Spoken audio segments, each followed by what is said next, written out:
If I could have your attention, the first order of business is, are there any vacant seats near you? If there's a vacant seat, raise your hand and someone will come and take it. Okay. We have all of the available chairs from the library, so I guess the second order of business is to apologize to those who are standing. We're using all the chairs we have, so hopefully you'll bear with us. It is 7 o'clock, so I'd like to get started. First, I'd like to welcome you to the Farmers Branch Candidate Forum, sponsored by the Farmers Branch Democratic Executive Committee. My name is Paul Heller, and I'll serve as the moderator. Before we begin the actual event, I'd like to have you all stand and recite the Pledge of Allegiance with me. We have a flag up here. I pledge allegiance to the flag of the United States of America and to the republic for which it stands, one nation, under God, indivisible, with liberty and justice for all. Thank you. Now, I'd like to ask that we pause for a moment to reflect on those who serve our community and country, both here and around the world, and especially the family and friends of those who have given their lives in this service. So pause for a moment.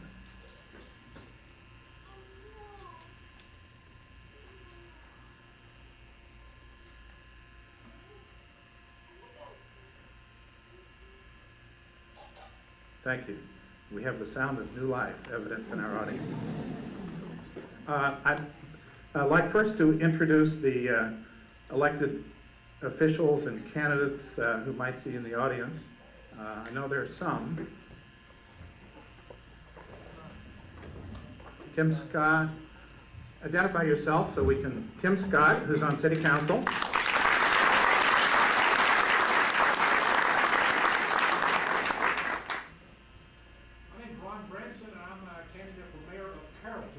Ron Branson, Mayor of Carrollton, candidate for Carrollton. I know there's some ex-city council members outside. Are there any in the room? Okay. We're glad that we have candidates and elected officials with us. The Farmers Branch Democratic Executive Committee consists of the Democratic precinct chairs in Farmers Branch. They are elected officials. They are elected, at least. Several are here today. Gordon Peterson, here, 1501. Anna Reyes in 1502. I don't know. That's Anna's seat. Kathy Miklos in 1503. Kathy is our timekeeper. James Bagby in 1505. And I'm in 1506. Do we have any Republican precinct chairs with us? Okay. I'd also like to thank and welcome the candidates for mayor and council place 2. I'm not going to introduce them at this point because we'll let them do that as part of their opening remarks. Elections and candidate forums like this one are part of our American democratic tradition, and as Al Smith, governor of New York and presidential candidate in 1928 said, all the ills of democracy can be cured by more democracy. So that's really the spirit and intent of this candidate forum, and I hope you will participate with us in that spirit. Now, one of the candidates asked, in the context of full disclosure, that I indicate I had contributed $1,000 to the campaign of Gene Bledsoe. If you read the Dallas Morning News last week, you would have seen quite a long list of contributors at that level and well above. So that's in the interest of full disclosure. You can look in the Dallas Morning News if you want to see that list of contributors. I've already indicated early on how we'll handle questions. If you have questions and you want to write them out on a piece of paper and bring them to the table, we will try to assimilate them into a much smaller set of questions As you can see from looking at the table, we have 4 more questions than we can answer or ask. And so what we'll try to do is consolidate the questions by topic and try to be sure that we cover as broad a set of topics as we can, possibly consolidating some of the questions if they're overlapping. We don't have any trick questions, and we do ask that you write legibly, and we don't take off for spelling, so you're okay there. I think that's all of the introductory remarks, unless I missed something. Let me tell you about the format of the evening. We have a number of rounds in this format. Each of the candidates will have 2 minutes for an opening statement, and we'll start from left to right for the opening statement, and we'll reverse that for the 2-minute closing statement.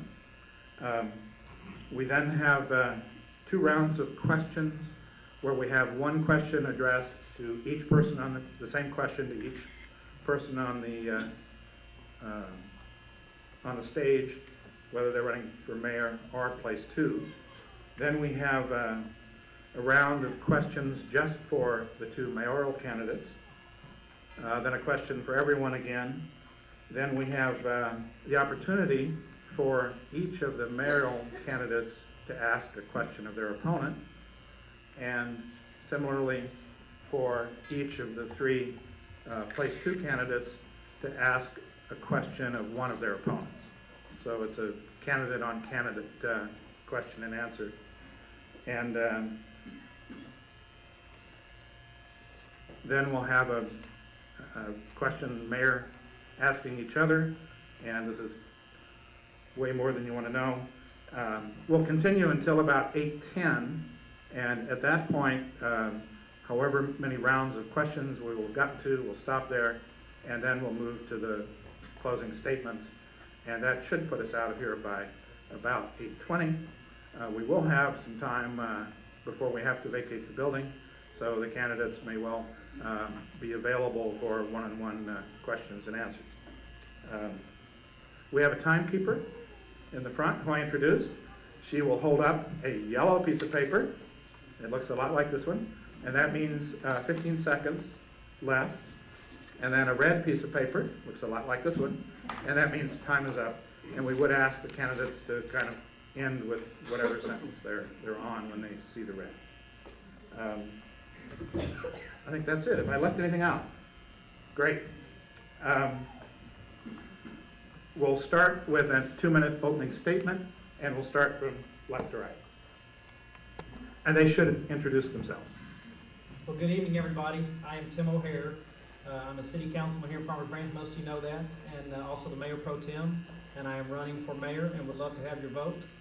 Thank you, Paul, for agreeing to do this, and thank you to the Democratic Executive Committee for putting this on. What an incredible turnout. This is pretty amazing, and thank all of you for being here and being so interested in the city. Many of you have heard me say this, so this is not new for a lot of you, but I was born at St. Paul Hospital and came home to a house on Dennis Lane, and I've lived in Farmers Branch for 35 of my 39 years. And I love Farmers Branch, and that is the reason that I ran for council and the reason I'm running for mayor. You may disagree with some of my positions at times, you may disagree with my stance on some issues, but I don't think anybody can question my love and my concern for Farmers Branch. And I believe we have Farmers Branch heading in the right direction. I believe we have a council that works well together and works well with the staff. And to accomplish anything at any level of government, you have to have a group of people that work well together. There's always room for disagreement. There's always room for discussion and debate. But at the end of the day, if you want to see progress, you have to have a group of people that work together. We see what happens in Washington, D.C. We see what happened in the city of Dallas for decades up until the last year. It really slows progress to have infighting on the council. And I think if you elect me mayor and you elect Harold Freilich as a city councilman, I think you will see our city continue to move forward and see great things. And let me just read in my last few seconds here a few things that have happened, why I say I think the city is moving in the right direction. From 2006 to 2007, we had a 10% increase in sales tax revenue. In 2007, we created 3,076 new jobs. That was the most since '96. Last year we had $99.3 million in new construction. That's the most since about 2000 or 2001. We had 48 businesses expand last year, the most since 2000. And with that, thank you for your time, and I look forward to answering questions throughout the evening.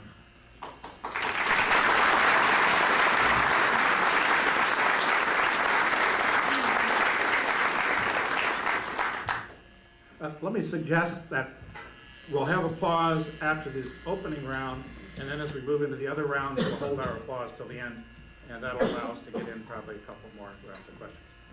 Gene. Well, my name's Gene Bledsoe, and I'm running for mayor of Farmers Branch because the city cannot afford 3 more years of failed leadership and unexpected consequences. The city cannot afford 3 more years of on-the-job training from my opponent. I want to be mayor of Farmers Branch because I want to open the doors of City Hall to all the people of Farmers Branch. This council, under the leadership of my opponent, is making unilateral decisions, many of them behind closed doors. I assure you that as mayor, all the business of the people will be done in an open and transparent fashion. I want to be mayor of Farmers Branch because I want to represent all the people of Farmers Branch. I want to represent our poor citizens, our senior citizens, and our Hispanic citizens. I also want to be mayor of Farmers Branch to get this city back to its fiscal conservative roots. The city council under the leadership of Mr. O'Hare is spending money wildly. They're borrowing money. They're borrowing money without getting taxpayer input. They are spending our hard-earned emergency savings. They are spending more of the money than we're taking in. In this uncertain economic times, that is a recipe for disaster. I have the proven leadership and financial and business experience to guide the city through the next few critical years. I have also served on boards for 10 years for the city. I ask for your support. I ask for your vote on May 10th. Thank you.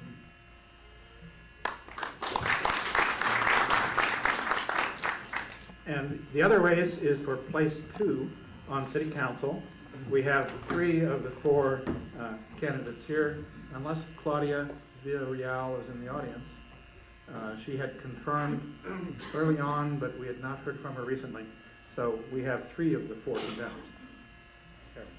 Thank you, Paul. My name is Harold Fralick, and I'm running for place 2 on Farmers Branch City Council, and I would certainly appreciate your vote also. Thank you all for coming tonight. My family and I have been here in Farmers Branch for about 20 years. Both of my boys have gone to Carrollton Farmers Branch Independent Schools.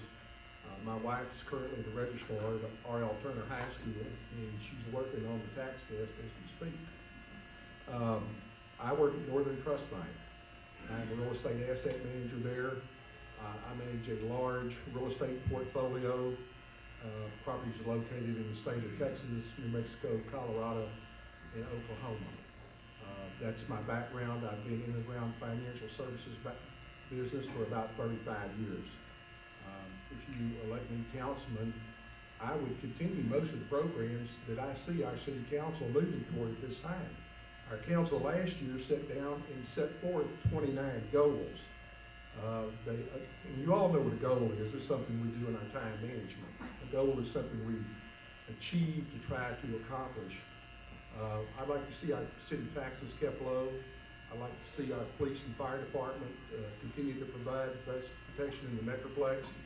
I'd like to see us do some improvements to this library, subject to not having a tax increase.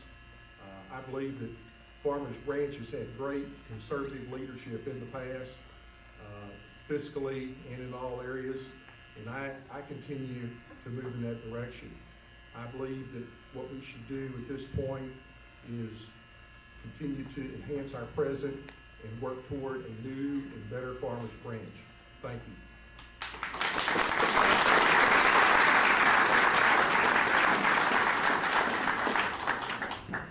Hey Farmers Branch, how y'all doing tonight? Yeah. Who else from Farmers Branch? Raise your hands right now.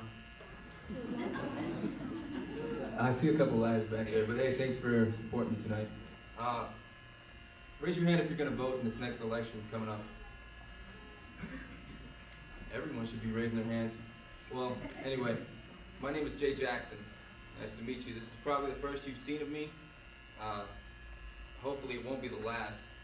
But I showed up tonight. This is the first debate I've actually been invited to. I wasn't invited to the Republican debate at the Senior Center. That's all right, though. Hey, no hard feelings there. But hey, I just, my main goal here is to support and to represent the constituency of Farmers Branch that I believe is underrepresented right now. And that would be the 33% that maybe voted against Proposition 2903. That might be the people that don't live in Brookhaven Country Club. And Tawana, Marshall, back there, where are you? Hey, that's nothing against you. You live in Brookhaven, but that's fine. I played, grew up with your son. David Merritt, how you doing? But yeah, that's my main goal here, is I want to represent the younger generation, the younger people, and even the older people, because there's nothing wrong with old people. All right, so let's, all right. So hey,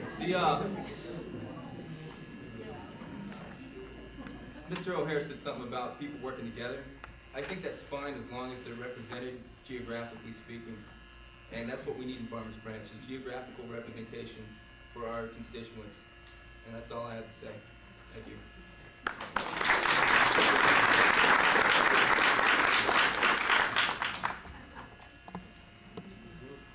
Good evening, my name is Ruben Rondon. I'm running for place 2 of Farmers Branch City Council.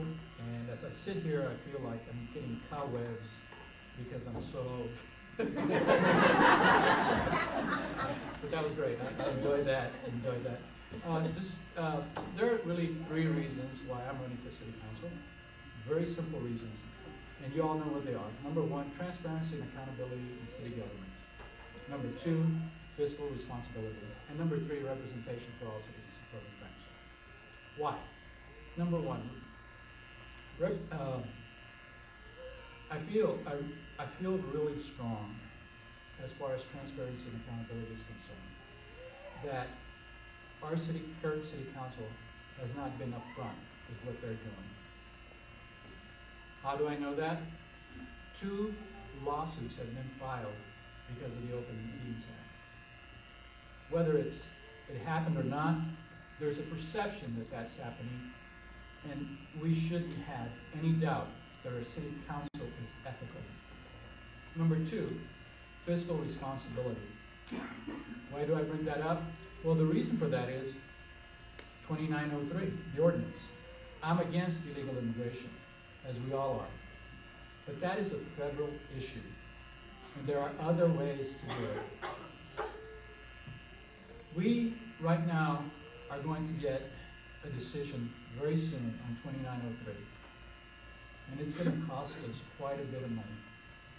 Whether we like it or not, that's what's going to happen. And right after that, we have another ordinance. And I guess I'm running out of time, so thank you.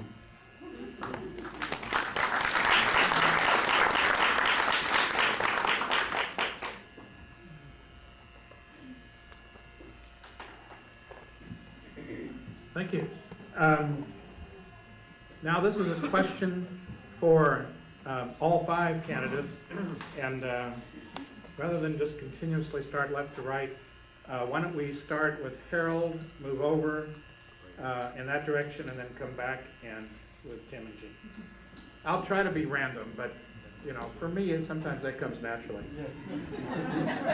Let me know if you detect a pattern, and I'll change it. Here's the question for everyone, starting with Harold. Would you support changing our current policies toward alcohol sales in Farmers Branch in order to attract more high-end restaurants such as Chili's, Friday's, Bennigan's, or sports bars? My short answer is yes. But what that really means is the council has what they call a special use permit that they can allow and they can monitor and they can give to those who present an alcohol plan and do several other accommodations to the city, one of which is provide adequate restrooms. I think we're gonna have to do this to get restaurants into Farmers Branch. I think the big mistake was made several years ago, and at that point Addison got all the restaurants and we didn't get any. So I would support that plan subject to using the current regulations we have at this point. Yes, I support that. The main thing is, all right, we can already sell alcohol for on-premise consumption purposes. Brookhaven Country Club in the year 2007 made $800,000 in alcohol sales. The Saltgrass Steakhouse made over $400,000. And I would go so far as to think that we should legalize alcohol sales for off-premises consumption. I mean, look at Carrollton, look at Addison. All of your tax dollars, all that sales tax money of people buying alcohol is going to those other cities. Because people in Farmers Branch drink, whether you want to admit it or not. If anything, the people in Farmers Branch who drink are going to have to drive somewhere else to get alcohol. If they run out in the middle of the night, they're going to have to drive even further under the influence of alcohol to go get more alcohol. And if anything, if they're driving in Farmers Branch to go get more beer and they're already drunk, then our police officers should pull them over and we should get that revenue as well.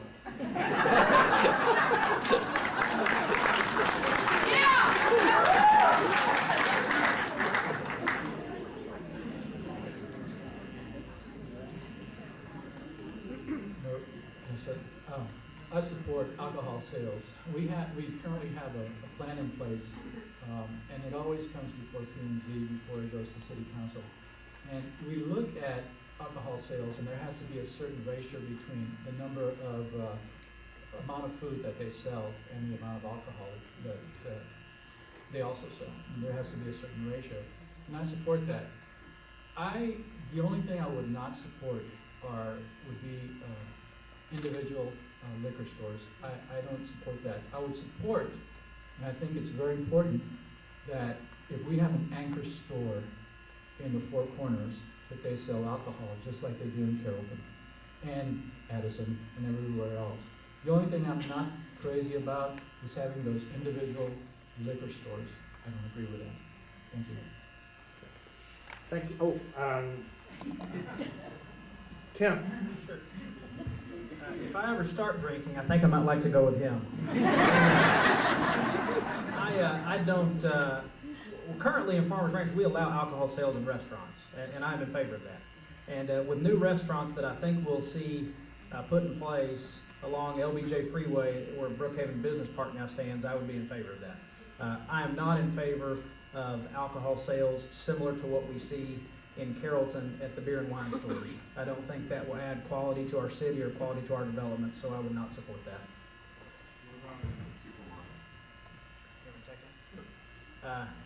Yes, I would support it in a supermarket if it was in the right location. A couple of different spots that are being looked at right now for new supermarkets are in the Dart Station area at Valley View and 35, as well as the Brookhaven Business Park. They're talking to folks there, so I would be okay with doing it there. In the Four Corners, I would have to take, and since I haven't had to make that decision yet, I don't know really where I would go, but I'd have to take a long, hard look at it. I don't think right now, I don't think I'd be in favor of that. This looks like it's unanimous. I would support, and do support alcohol sales in restaurants. If we have to go up at a higher ratio, I think it's now maybe 60-40 for food. If we have to go to a higher ratio in certain areas to get the franchise restaurants in, I would certainly consider that.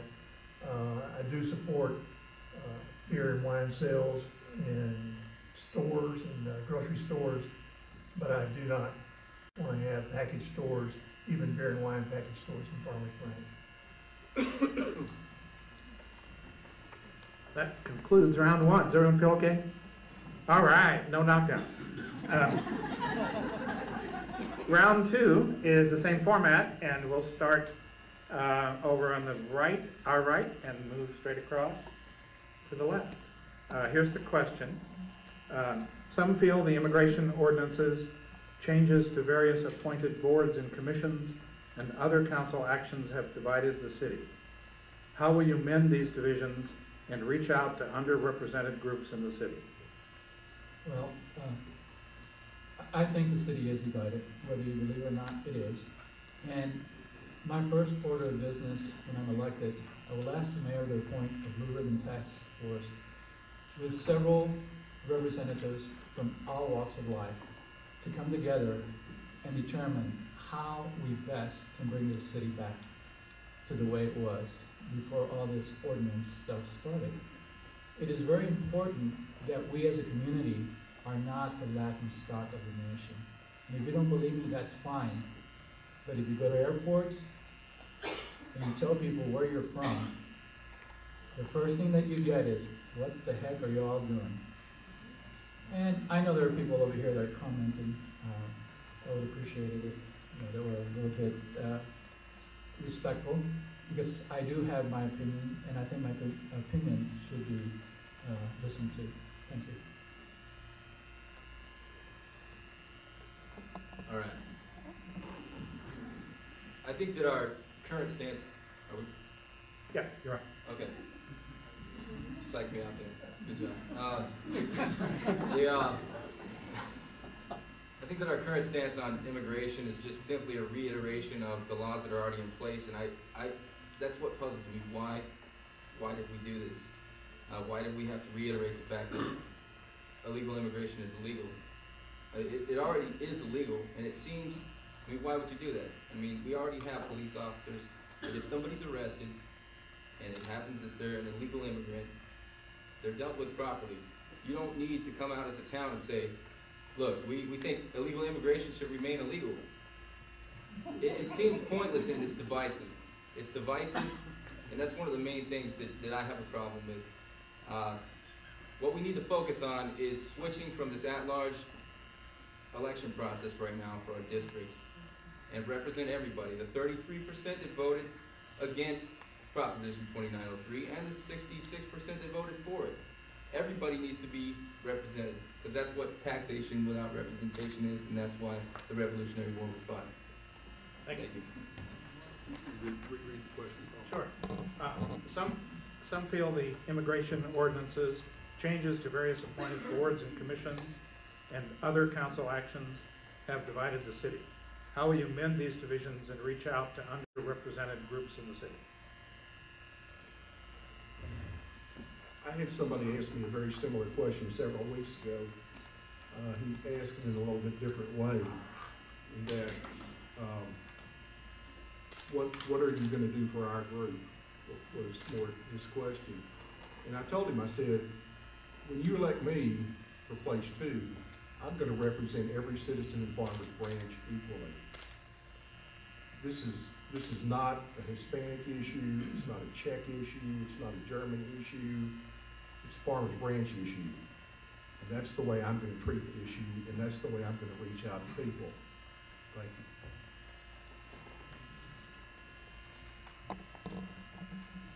We would start the healing process and bring the city back together by electing me as mayor. I will represent all citizens of Farmers Branch, regardless of race, regardless of economic level. But I want to go further than that. I want to start the healing process because it needs to start. We are a divided city. The first thing I would do is appoint a task force of citizens, all levels of citizens, with our police force, our police chief, and get these people together to decide what needs to be done. How can we get us back together like we used to be before all this illegal immigration thing started? That's what I would do. 68% of the people in this town voted for Ordinance 2903. And what elected officials are supposed to do, which too often we don't see them do, whether it's at the federal level or the state level, is do what their constituents want. One thing we can say for certain is this council did what their constituents wanted. If the constituents change their mind and want to go a different direction, then we would look at that. But make no mistake, I believe this was the right thing to do for our city. And it wasn't Tim O'Hare or Ben Robinson or the city council that created this. If you think people weren't already thinking this and weren't already divided over this issue, you're not being realistic. Let me talk for a second about board appointments. Since I've been on the council, I've appointed Hispanic people to boards.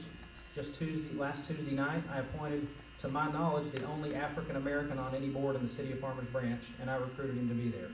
So I have reached out to people of all races and will continue to do so, but I believe Ordinance 2903 and our efforts on illegal immigration are the right course of action for the city.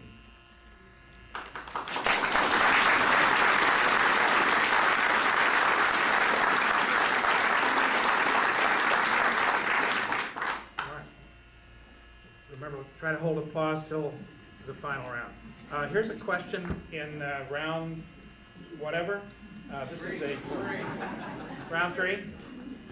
This is a question just for the mayoral candidates. And here's the question.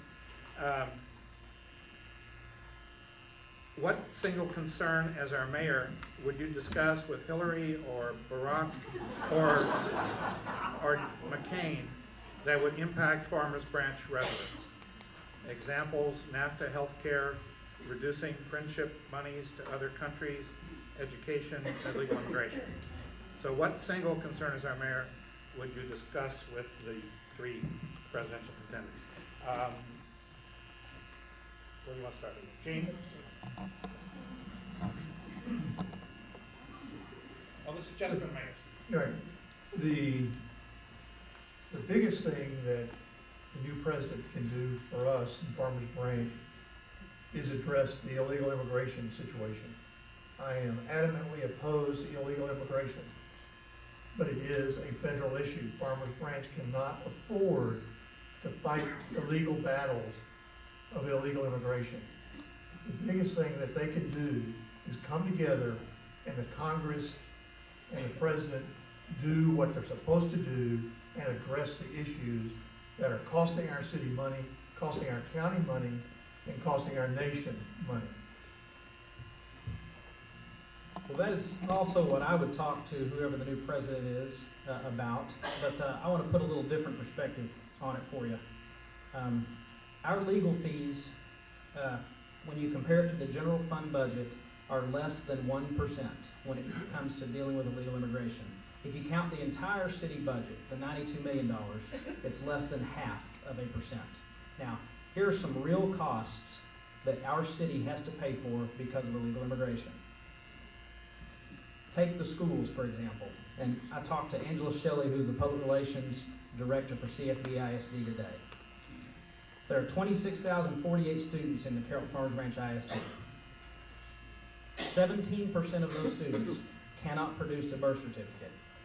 So if you just assume half, and I think that's being overly generous, if you just assume half of those students are from the parents of people in this country illegally, and you count the $11,251 that it costs to educate each child, that comes to a total per year that we pay for of $24,910,614. That is but one example of the cost of illegal immigration, and our lawsuits pale in comparison to that number.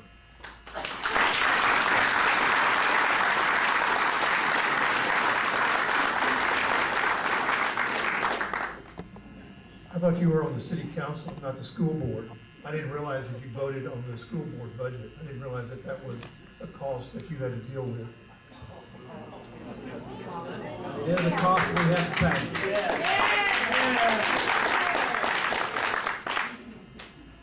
Okay, we now have a question for everyone, is that right? That's my advisors on the assembly table. Now, here's a question that will give you lots of opportunity to turn one way or another. And I guess, start with Harold.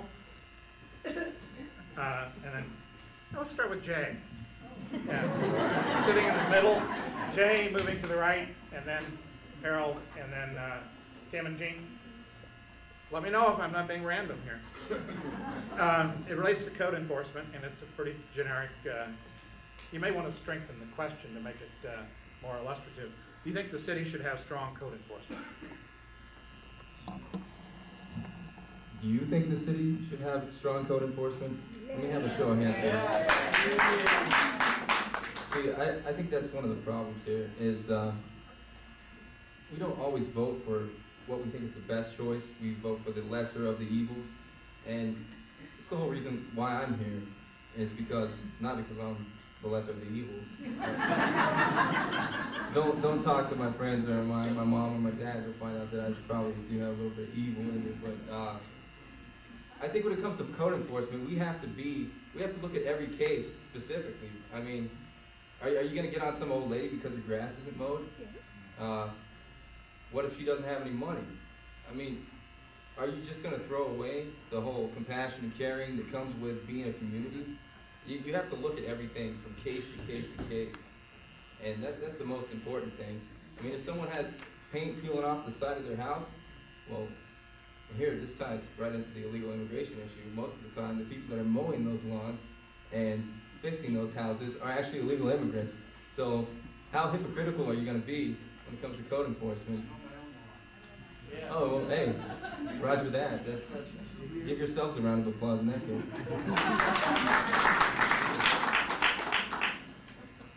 Jay, that was a great answer. That was good. You said basically what I was going to say, but I'll say it, I'll say it again. I think it's very important, code enforcement is very important. But I think code enforcement takes everything that they do very seriously.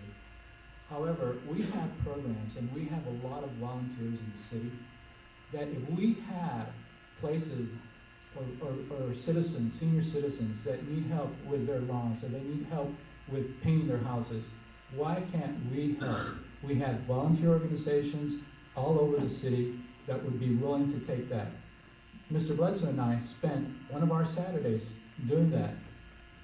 So I think, if you really care about the city, you'll do that. And let me just say something else. I work for the school district, and I don't know where Angela got those numbers, because usually she checks with us, but it's not $11,000 to educate your children. It's $8,500.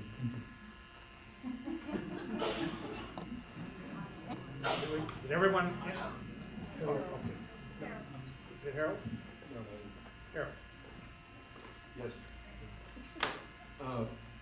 I do believe in code enforcement for several reasons. First of all, it upholds our property values. We can put peer pressure on our neighbors, and we all do, when they don't cut their grass or paint their house, and that's one way of code enforcement. Code enforcement tells the world that we care about our neighborhood. There's a reason we have all this development going on currently in Farmers Branch. Part of it is our code enforcement program. Developers bring their money into a community that cares, and they know that they can count on to uphold their property values and the millions of dollars that they spend. The city has free equipment that people can go ask for. I do believe in code enforcement. I think that we do need to have enforcement periodically as opposed to compliance. Compliance is good, but there are real sinners that take advantage of our current lack of enforcement. Thank you. Ken? Sure. I do believe we need strong code enforcement, but before I talk more about that, I want to read something that I think is important for every single person in here to know about who is running for mayor. This is a letter that Gene Bledsoe sent to the senior citizens of this town. I'm going to read a paragraph. Today, our beefed up code enforcement staff are writing tickets at a rate of 10,000 per year. Sometimes tickets are written with brute force without regard to individual situations. Goes on to say, it does not make Farmers Branch a better city when we throw 82-year-old women in jail for having a security light in her backyard. Now, why did I just read that? because in the last 9 months, according to Jim Oak and Michael Spicer, who have no dog in this hunt, we have issued 388 citations, not 10,000. Also, we have never, according to Gary Greer, our city manager, Greg Vick, assistant city manager over the department, Michael Spicer, director of community services, and Jim Oak have never thrown an 82-year-old woman in jail in the 3 years I've been on the council. I think that tells you a lot right there. Just have a warrant for her arrest.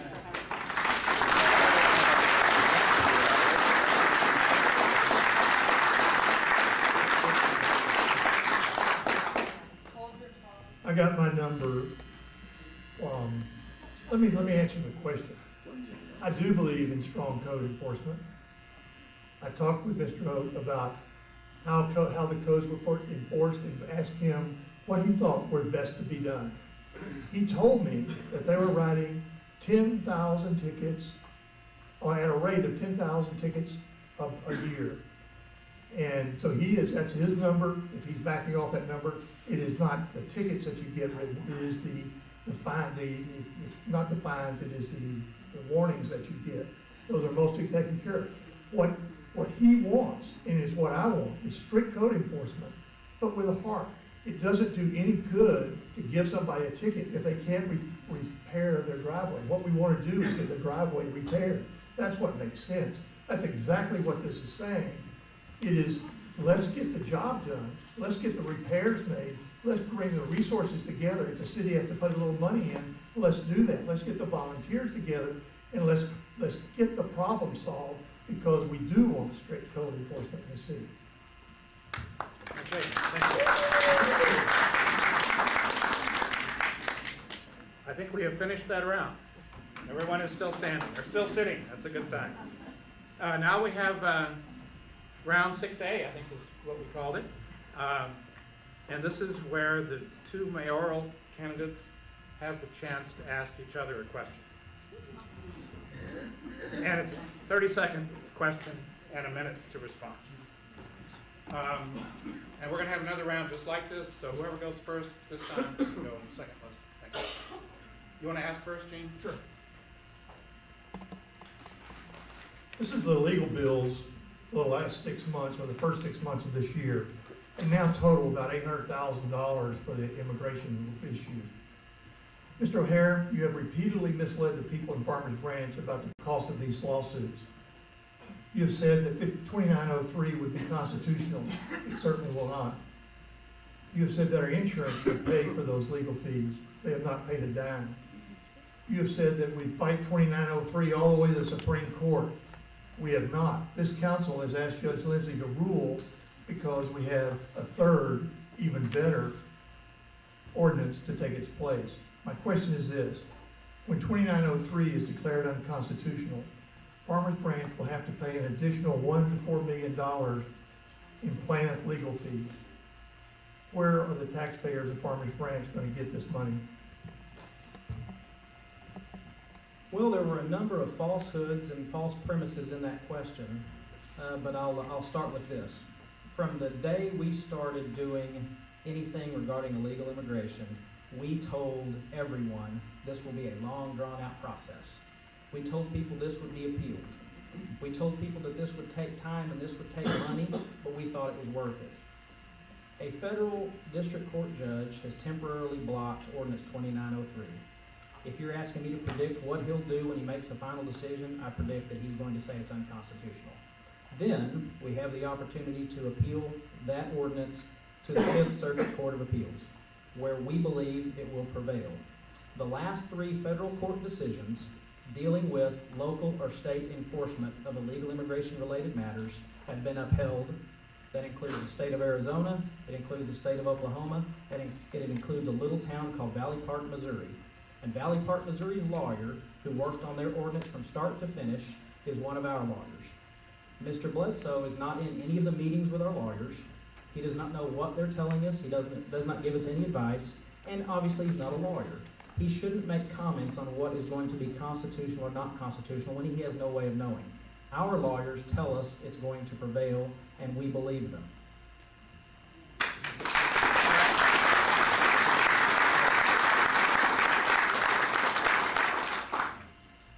Now, in an analogous fashion, that's not easy to say either, each of the three place two. Oh, I'm sorry. No? I'm sorry. Tim has the chance to ask Gene a question. I hold in my hand a letter from Gene Bledsoe, an original signed copy, dated March 29, 2006, where he asks us to develop a comprehensive redeveloper-friendly program and a long-term marketing PR plan, which he is now critiquing. But this is the most important part I want to read for you. Another area we discussed briefly was the impact of CFB ISD on our property values. While I would love for our neighborhood schools to be much better, I do not think that the quality of our schools is the driving force affecting our property values. Certainly CFB ISD has some negative effect, as do the soaring school taxes. However, if Irving, Addison, and Northwest Dallas can have higher home values than Farmers Branch with their schools, then Farmers Branch can increase its values even with CFB ISD. Why do you think the CFB ISD has a negative effect on our property values?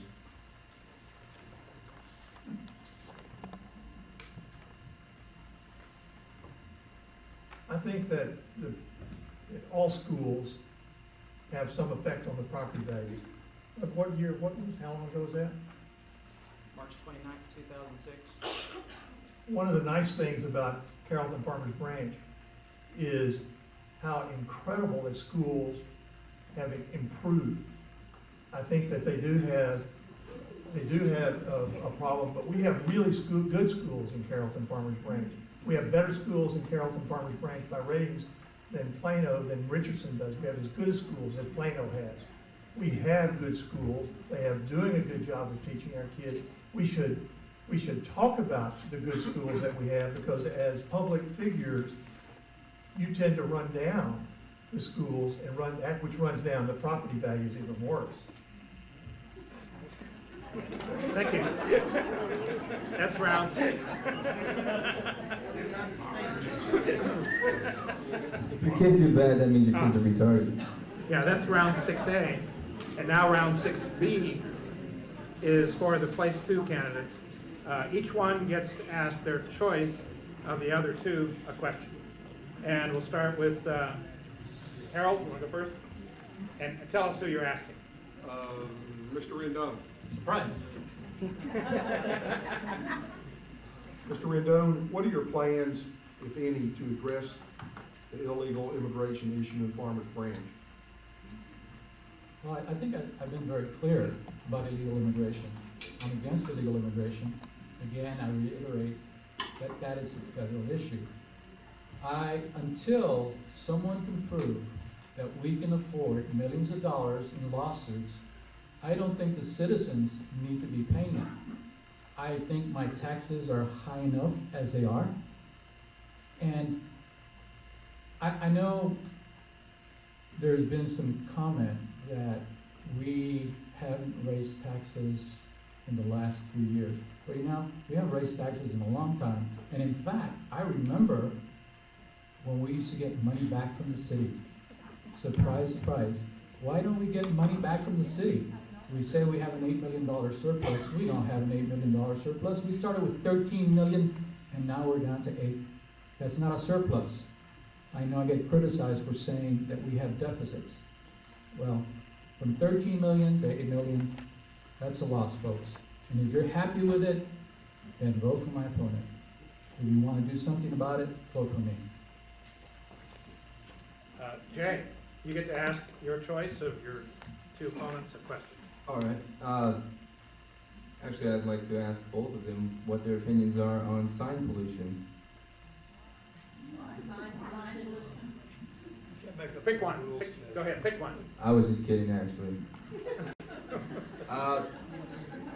It's really hard. I don't want to ask any of these candidates a specific question about policy because it's really not my nature to do so. So, Mr. Rendon, what is your favorite dessert?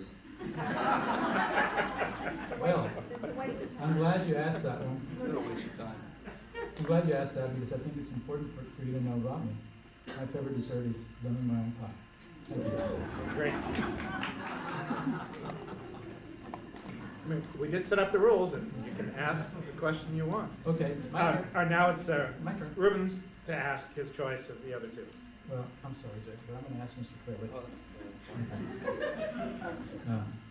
I want you all to know that Harold and I have known each other for several years.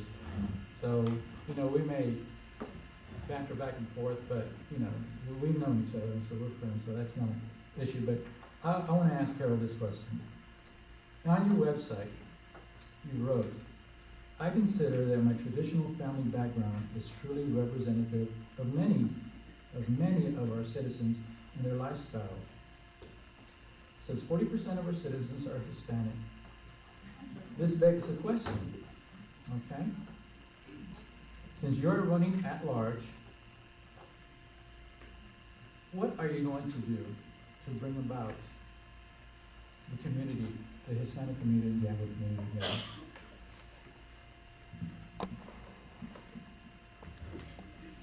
That's a fair question, and as I mentioned earlier, my goal is to represent all the citizens of Farmers Branch.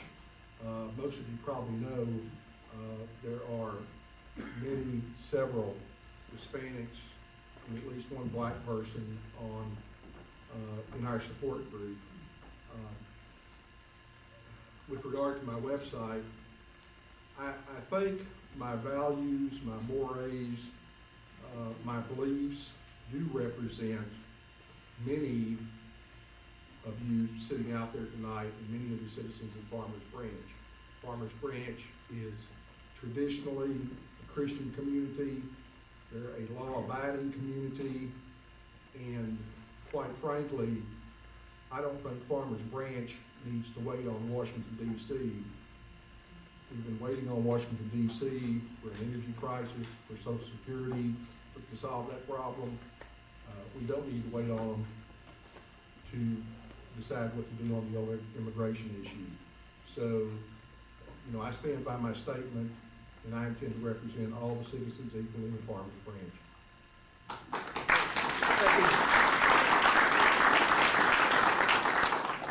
And now we have a mayor on mayor opportunity again, and whose turn is it? Are we asking questions? Yeah, you each get to ask the other.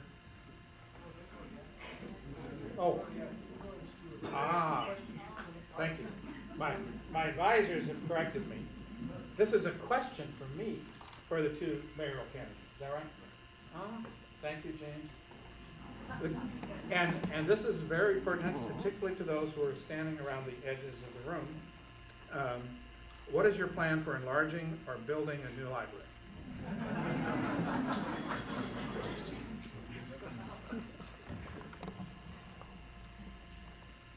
Well, most of you here know that this library used to be a fire station.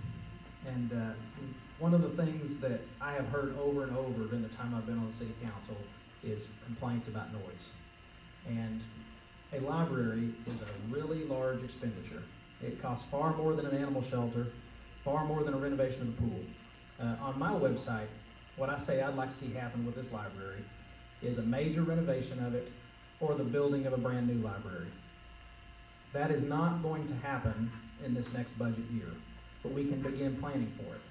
And the pay-as-you-go program, which is what we use to pay for large capital projects, will never get to a level where you can purchase a brand new library, or it won't for a very, very, very long time. So if we're going to build a brand new library, you're going to have to issue some bonds or some short-term certificates of obligation to pay for it. I think you can do it with the development that we're going to see coming in this city, the sales tax revenue you'll see coming in this city, and I think it's probably a couple of years out, maybe 3 years out, but with the new growth and development, with the increase in sales tax, especially with the shops at Mercer Crossing that is coming in hopefully in the next 18 to 24 months, you'll see sales tax revenue here in Farmers Branch shoot through the roof, and we'll have more money to do things like build a library, cut taxes, or do both. The city has not been on the pay-as-you-go plan since the last 2 years under this new council. They're borrowing money, borrowing $7.7 million, using certificates of obligation which do not require taxpayer vote. and they're using our savings, spending down our reserve money. So we've not been on pay-as-you-go. What I would do is put all the plans for all the development of the city into one master plan. Let's figure out what the funding sources are going to be. If we need to borrow money for the library, if the citizens want to do that, great, let's do it, but let's do it as a bond issue. Let's do it in the light of day. Let's do all the city's business in the light of day, out in the open.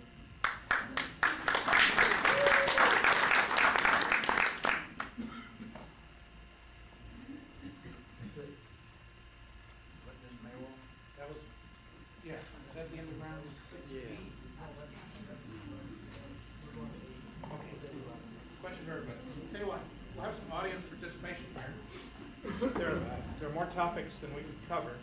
And let me tell you the topics and let me know which ones you want to try to cover.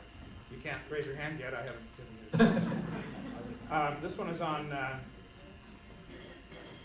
retail plans, retail establishments, one on single-member district, one on recycling and environment, and one on city and the park.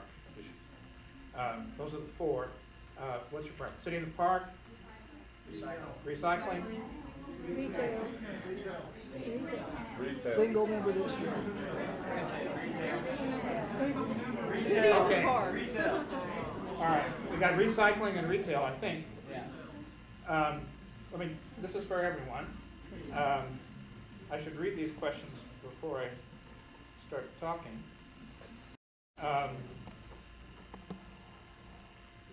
This one says, when will we get, I guess it means curbside recycling again? Do you agree that there is global warming?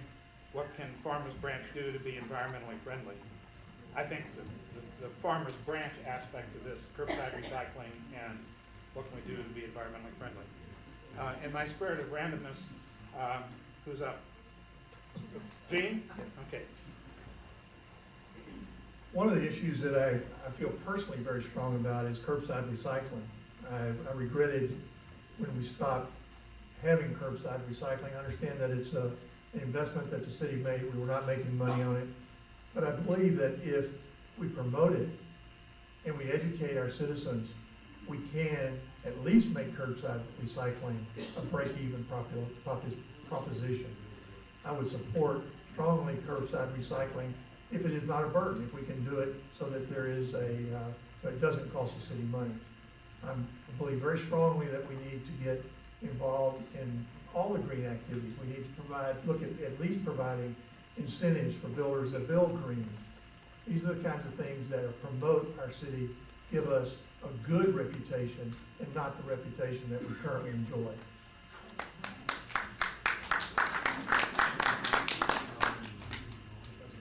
We'll go down to Harold. This is for everyone. Everyone gets this question, right? Advisors? Okay. Could you read the question, please? I made it up as I went. When will we get curbside recycling, and what can Farmers Branch do to be more environmentally friendly? I think we could have curbside recycling also.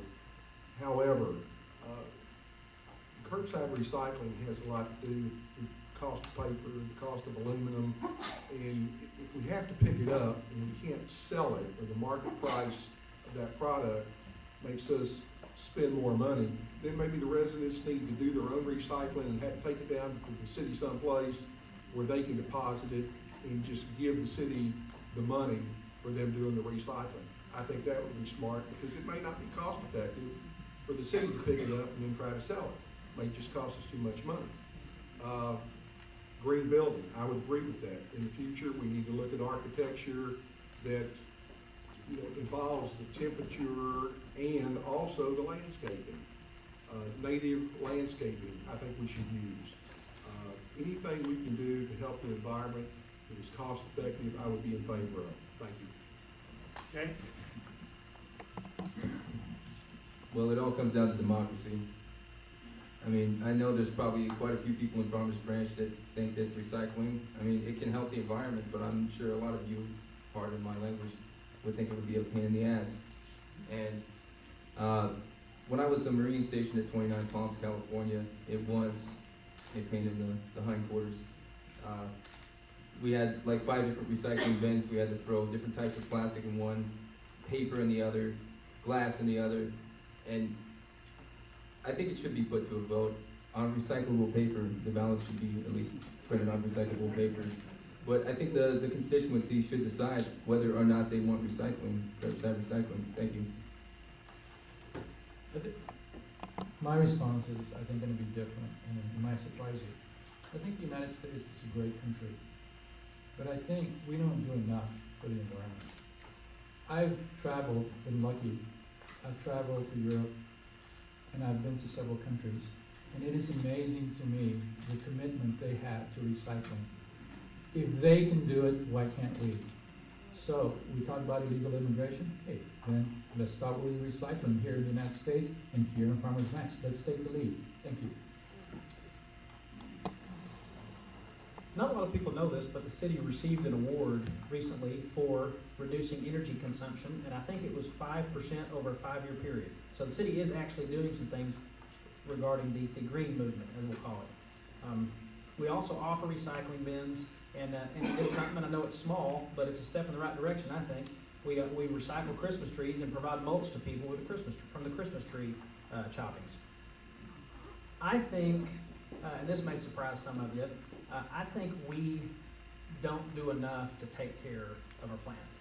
And I think being more green friendly, as it's called, is the right route to go. And one of the things that we did when we sat down and set city council goals back at the end of June of '07 was we wanted to create our own tree farm to replace trees that we lose due to storms or due to age, or just to add trees to our parks, and also to provide a way to get residents to trees in a cost-effective manner. So that was one of the goals we set, and I think you'll see in the next year a tree nursery be formed here in Farmers Branch.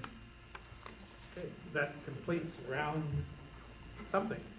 And we're going to have something very special here that no one else knows about. This is a lightning round.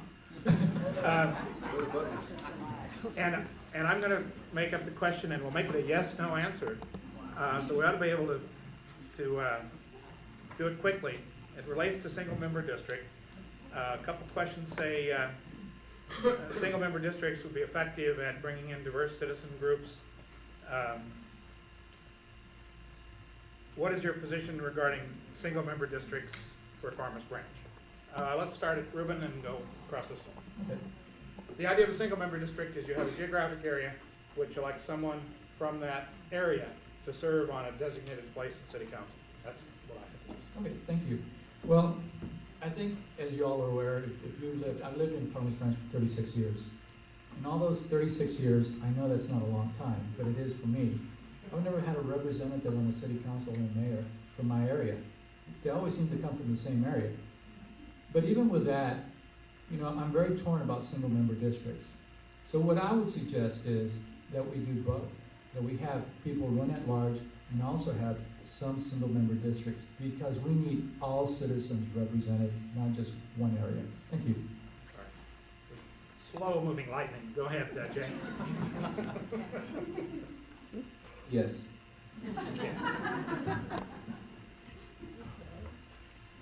Single-member districts, first of all, I don't think Farmers Branch is big enough to have single-member districts under the current laws that we now look at. Secondly, I like the idea about being able to call 5 or 6 people rather than 1 if I have a problem. And I've done that several times over the years. So I think there is a total advantage by being able to call every councilman and the mayor in Farmers Branch when there is an issue. So my vote for single districts currently would be no. Jane? I am not in favor of single-member districts as well. I think that Farmers Branch is too small.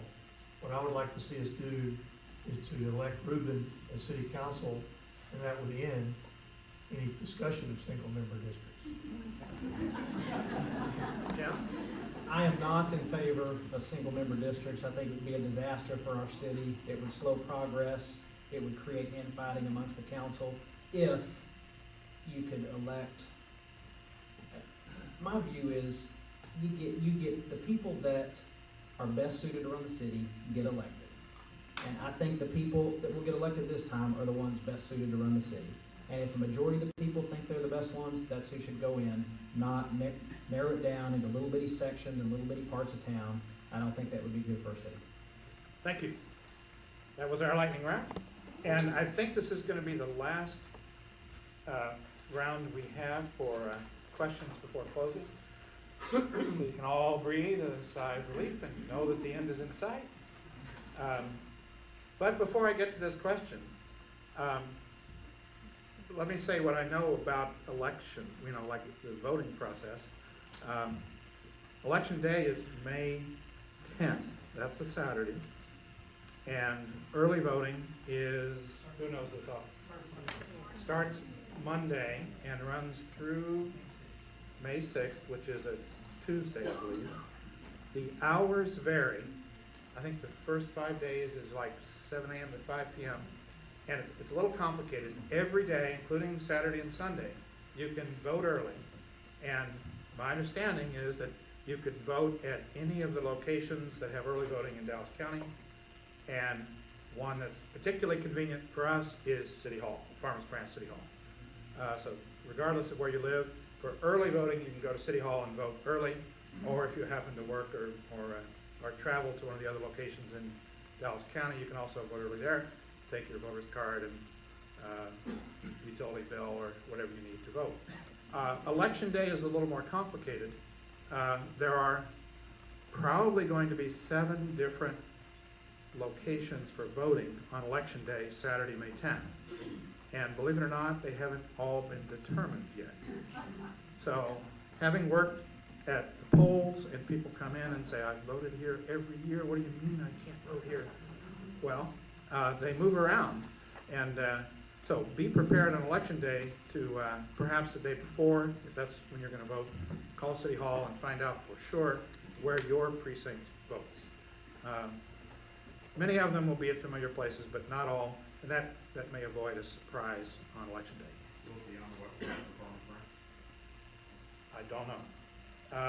Probably. It will be once it's decided. I talked to Cindy today trying to figure out what it is.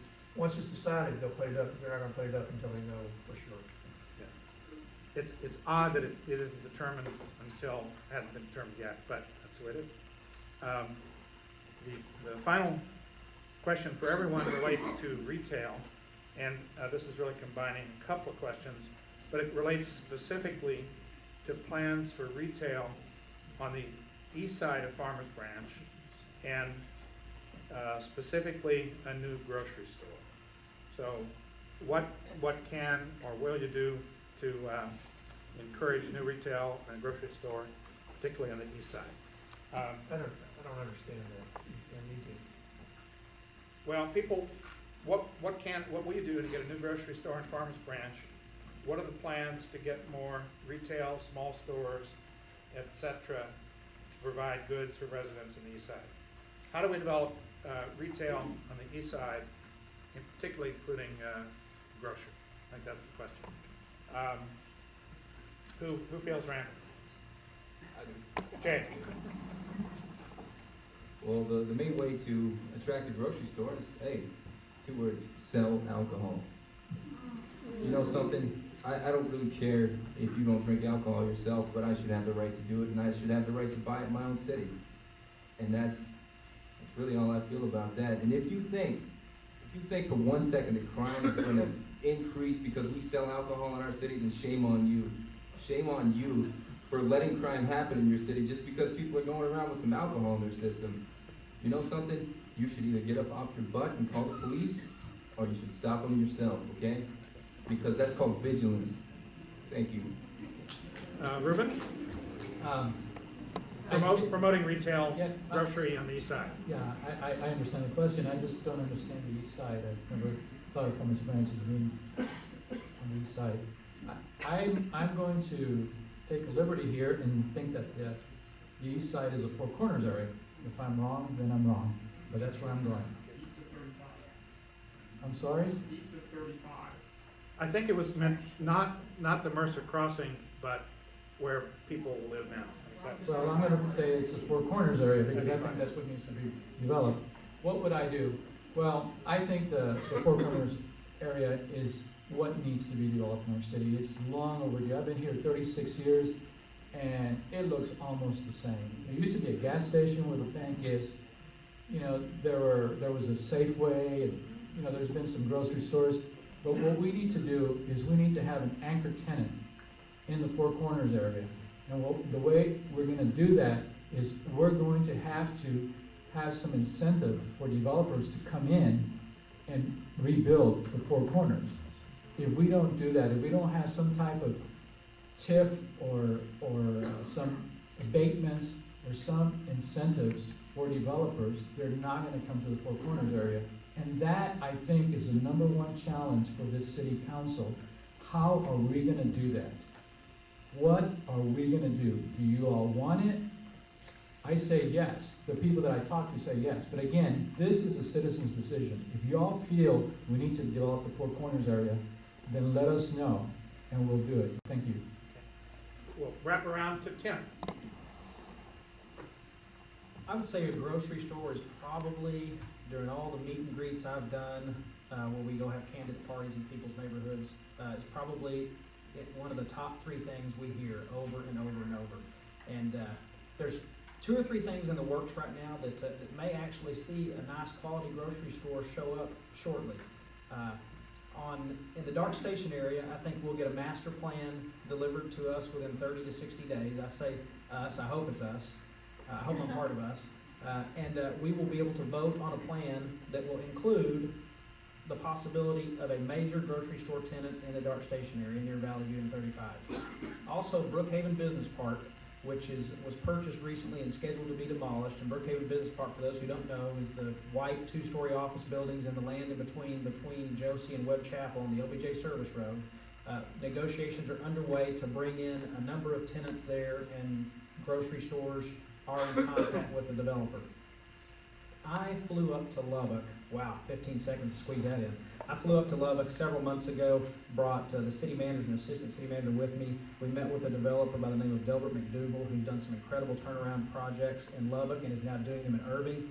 And we are in negotiations with him to come in and address the Four Corners and make something happen. So that's also another possibility that could potentially be right around the corner. The Four Corners area is a disgrace for this city. It really needs to be redeveloped. If I have control, and if the citizens back my wish, then we will redevelop the Four Corners area. If we need a grocery store, if we can get a grocery store in the Four Corners area, that is great. We have a good plan. We have a really outstanding plan for Four Corners. It's gonna take money. The city is gonna have to provide some incentives to get a developer in to develop in Four Corners. Now, I would support those incentives because we need, A, to redevelop Four Corners, B, to get senior housing in, C, to get a grocery store in. Harold, I think you're, Okay, I mentioned that I've been in the commercial real estate business for about 35 years, and the sad reality is about the Four Corners. It's not Forest Lane, it's not Coit, it's not Preston Road. There are traffic count issues, there are household income average issues, and grocery stores are reluctant to put big, nice, fancy, Super Kroger, Targets, Walmarts, or whatever those stores are in the kind of area we have in the Four Corners. That's just the fact. I know that the council is working on several plans. There is the Dark Station area plan, where I think we have the best shot at getting the first grocery store because of the visibility from I-35 and because of the new construction. The Four Corners, and we're all gonna have to face the fact, it is a special situation. It's not gonna be fixed overnight. There is anywhere from 29 to 41 property owners to negotiate with if somebody goes to attempt to buy that property or any portion of it. probably what's gonna happen, in my estimation, is one corner will be developed under the city's master scenario at one time. But I see the greatest hope for a grocery store is being in the new Dark Station area. And as Tim mentioned, there's a plan afoot, and we're gonna get an opportunity to vote on it. Thank you. Thank you. This brings us to the closing round, which is closing statements from each of the 5 people on the stage. And we started left to right at opening round, so we'll go from right to left for closing statements. 2 minutes, and starting with Ruben. Thank you. Well, I want to thank you all for sitting through this. I know it's been long, but I think we've all gotten our point across. I'd like to thank the members of the panel because this is a democracy, and we all have a voice, and we all have a right to run. We all have a right to really tell our story and what's important to us. So just like you all have your ideas and your opinions about the city, so do we. So, given that fact, I want to tell you just a little bit about myself. I've been a planning and zoning commissioner for 10 years here in the city of Farmers Branch. No one else on this panel has had the amount of experience that I've had serving y'all. I've had the pleasure of serving y'all for 10 years. Number 2, I've had the opportunity being on a state board. I don't think anyone here can say the same thing. I was appointed by Governor George Bush. I know that's a bad name for some of y'all. But I was appointed to the state board for 5 years. I stayed on that board for 7 years. And in those 7 years, I've accomplished a lot. I worked with a diverse group of people. I've worked with some very wealthy people that give their time to boards. And I know their passion, just like I know the passion that we all have on this panel. Because no matter what anyone says, at the end of the day, we all love this city, no matter what you think of us. And what we're trying to do is we're trying to give you our vision of how our city should be run. And what I want from you all is to give me an opportunity to keep serving you. I want your vote. I need your vote. Thank you.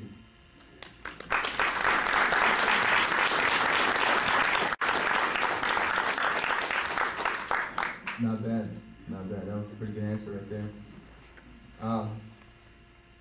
You have served a lot, Mr. Rendon, but I'd like to give Mr. Freilich here credit. He served his country for 20 years in the Army Reserves, and I've served my country as well in the United States Marine Corps.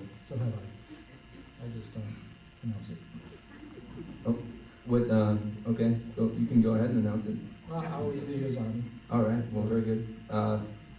So I think that we all have a passion, and he was right, we all have a passion for serving. And I would like to do something a little bit different in Farmers Branch. I'd like to walk around and talk to people, not just before I get elected, and I'm pretty sure I'm not going to get elected because I'm a realistic individual.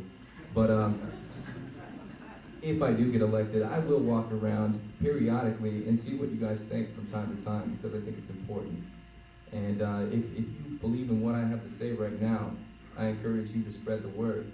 And that's all you can do. And that's all I can do, because I'm not spending any money on my campaign. I don't believe in that. I don't think for 1 second you should have to have an abundance of money.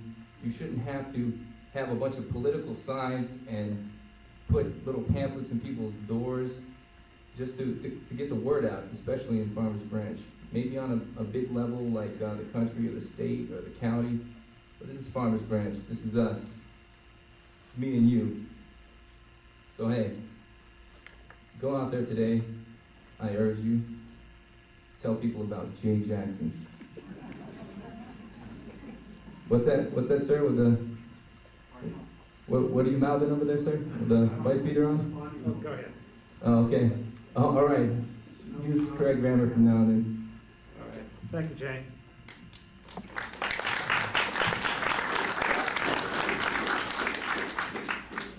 we've all been campaigning over the last several weeks, and all of us have heard lots of things from everyone here, and I know you're beginning to develop your own opinion, but my major opponent touts himself as a consensus builder while he's accusing the council of secret meetings, being fiscally irresponsible, and voting in their own self-interest. And this is all in writing. It's going to be very tough for him, after what he's talked about the current administration, to build any kind of consensus on council. On the illegal immigration issue, he wants the federal government to address illegal immigration. Well, I feel that if we follow his lead, Farmers Branch would be a sanctuary city. We'd have higher crime rates, our taxes would go up to have to deal with those kinds of issues, and that's not something that I want to deal with. I haven't heard a plan. What we've seen here is just like going to a magic show. The magician holds his hand out while he's doing something else with his hand.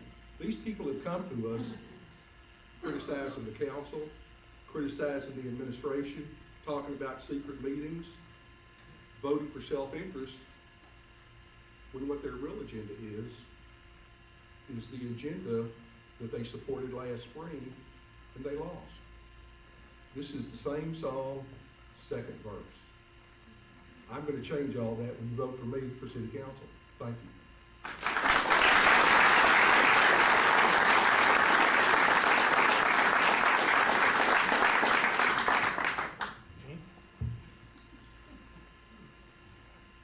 I want to be your next mayor for two basic reasons. I want to open the doors of City Hall and stop the city council from making unilateral decisions behind closed doors. I'm sorry, where there's smoke, there may be fire. We have 2 lawsuits that we have to deal with for violating the open meetings laws. As mayor, we won't have to worry about changing the laws as the city council wants to do. We'll just follow it as it's written, like all other cities do. I also want to get the city back to its financially conservative roots.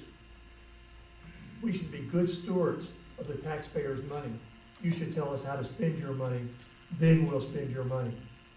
We shouldn't be borrowing money without getting taxpayer approval. I have the business and financial experience to make all this happen. I have proven leadership skills. I am by far the most qualified candidate in this mayoral race. Now let me talk about myself a bit. I've been very blessed in my life. I have a beautiful wife that I forgot to introduce, Cassie. I apologize. 34 years of marriage.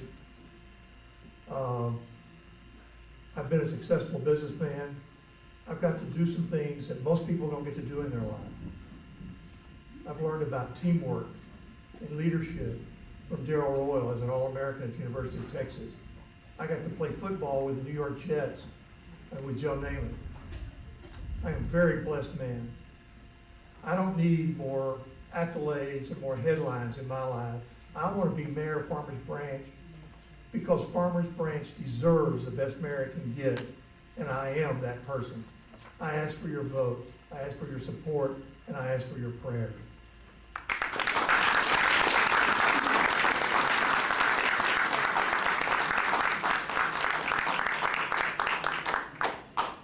Thank you to the committee for having us tonight. It was very fair. Thank you for that.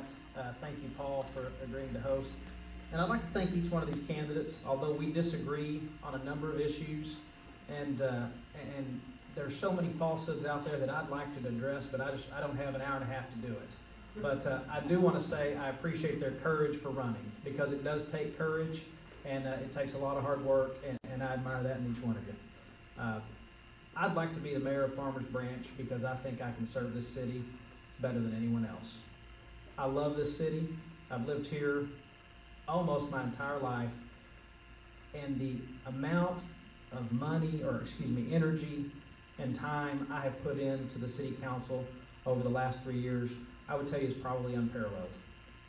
And I will put the same passion into the city that I've put as a councilman if I'm elected mayor. And I said it at the beginning, you may disagree with some of the things that I decide, you may disagree with some of the things I want to see happen, but you can't disagree with how much I love the city, and I think we can make it better. We all know here that it's a special place, but we do need to address some issues. I'd like you to go visit my website to see some of the things that I want to accomplish and some of the things I think can happen, www.electtimohair.com. I'd also like to invite you to two events that are happening Friday and Saturday. Friday, we're having an event at the Farmer Branch Recreation Center for senior citizens from 11:30 to 1. Please come, please bring your neighbors. And we're also having a community-wide party at what we're calling campaign headquarters over here at 13545 Webb Chapel Road on Saturday at 6 o'clock. So come out and hear more about what we're doing and what we want to do.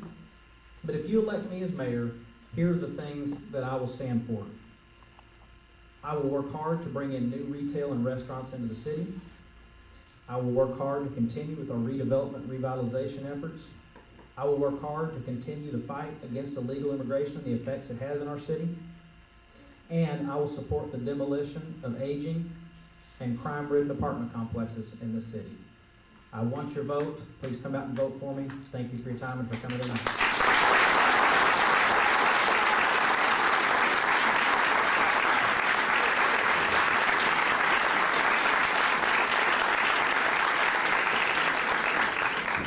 That is the final round, the final event. I'd like to thank everyone for showing up and being so willing to accommodate the conditions. And I'd like to thank all the candidates for some excellent answers. Thank you very much.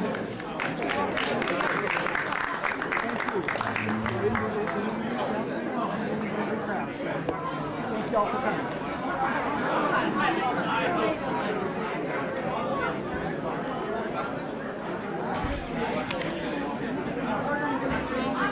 Yes.